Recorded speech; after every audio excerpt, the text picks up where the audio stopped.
the wind is pretty wild today, and the trouble with this little studio is it's obviously outside and you can hear everything. However, today I thought I would show you a little bit about the studio, where I work, what I have, what I do. The past 10 years I've always worked in the house because I've had children under the age of 4. It was the simplest thing to do.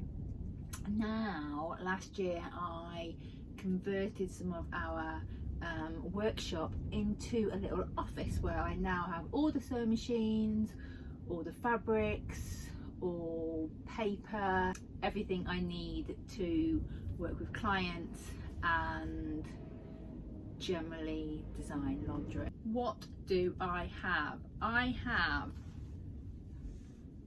spot and dot paper. This was from Moreplan. It's quite expensive on the roll to buy all at once, however it lasts forever. I've had it for about 4 years now, I think I bought it when I first moved here. Spot and dot paper says what it is, and it's really good for if you're doing your patterns to make sure everything's straight, and if you are grading, so you can sort of follow the dots and the crosses to make sure everything's all in line.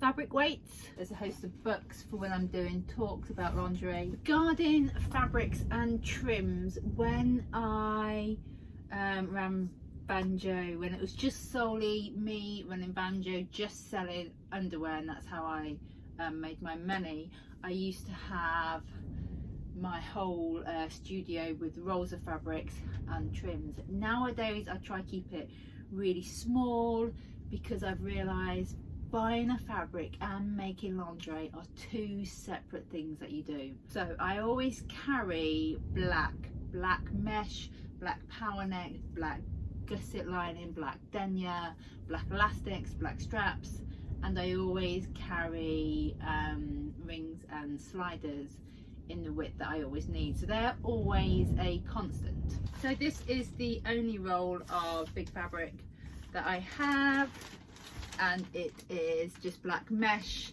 and everything else I'll show you in a minute is just all in drawers. And this was from CSF Online, the company I've used going back 20 years when I started Banjo. I used to fly in from Belfast, go around their warehouse and pick all the samples, fabrics, trims that I needed. Just be warned, if you go, you'll find so many things you love and you'll need to buy. They also sell online, which is good. They obviously have far more in their warehouse, but online you can get the satins, the meshes, the elastics, everything you need to start like building up a fabric and elastic base.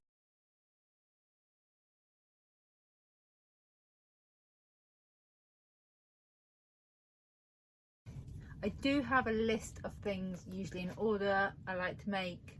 I work on usually colours rather than seasons, so it usually all sits together, and some of them would be to buy. I buy a small roll of the fabric or small sort of meterage, and then once it's gone, it's gone. Others will be just for tutorials, I'll buy that fabric, or it will be if I'm launching a pattern, I'll buy different fabrics so I can make lots of different ones so I can see if it really works. Machine wise, I have a overlocker and a sewing machine. I have just domesticated ones because I do tutorials and I'm showing people how to make lingerie on a domestic machine because that is more likely what they will have. So my overlocker is a Brother 1034D.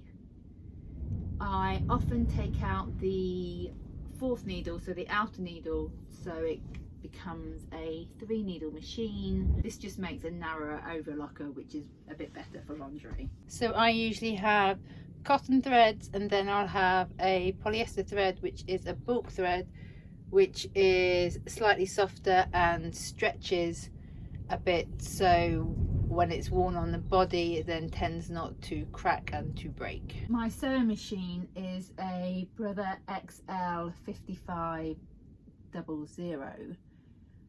This is just a standard machine. It has like the zigzag, the straight stitch, the 3-step, which is really all that I use on the machine. And that's about it. I think when you're starting off with your lingerie brand is to just buy all the things you think are important at the start. So just start small and then go from there. So it would probably be, if you're sewing yourself, it would be fabrics or trims, or your accessories like your rings, your sliders, your hooks and eyes.